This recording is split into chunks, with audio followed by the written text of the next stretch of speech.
8 জুলাই ফেনী থেকে জাপান প্রবাসী তার পরিবার সহ সে জাপানে চলে যাবে ওই মর্মে সে ঢাকার দিকে ফিরতেছিল। মেঘনা টোল প্লাজা পার হওয়ার পর আশারিয়ারচর এলাকায় যখন আসে তখন তার গাড়িতে লেজার লাইট মারার পর গাড়িটি থেমে যায়।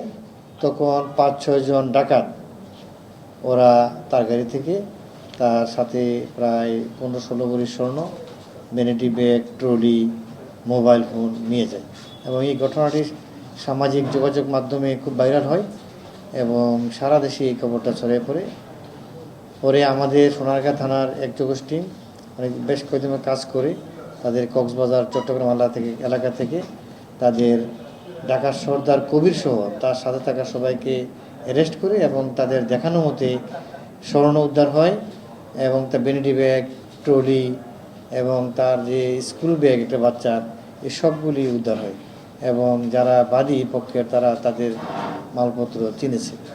বিদ্যুৎ কেন্দ্র থেকে আনসার ডিউটি করতেছিল। রাত আনুমানিক 4:45টার দিকে 5 জন ডাকাত, তার মধ্যে একজন ছিল নৌকাতে আর বাকিজন তারা আনসার সদস্যকে ভয় দেখিয়ে তাদের কাছ থেকে তাদের 2টা শটগান লুট করে নিয়ে যায়। এটাও আমাদের টিম আমাদের ডিবি টিম গতকাল মুন্সিগঞ্জ এবং নারায়ণগঞ্জের বিভিন্ন জায়গায় অভিযান চালিয়ে একটি শটগান উদ্ধার করেছে। আপনারা জানেন এই যে ফারুক ডাকাত যে ডাকাতকে উদ্ধার করেছে তার বিরুদ্ধে প্রায় 13টি ডাকাতি মামলা সহ অন্যান্য মামলা রয়েছে।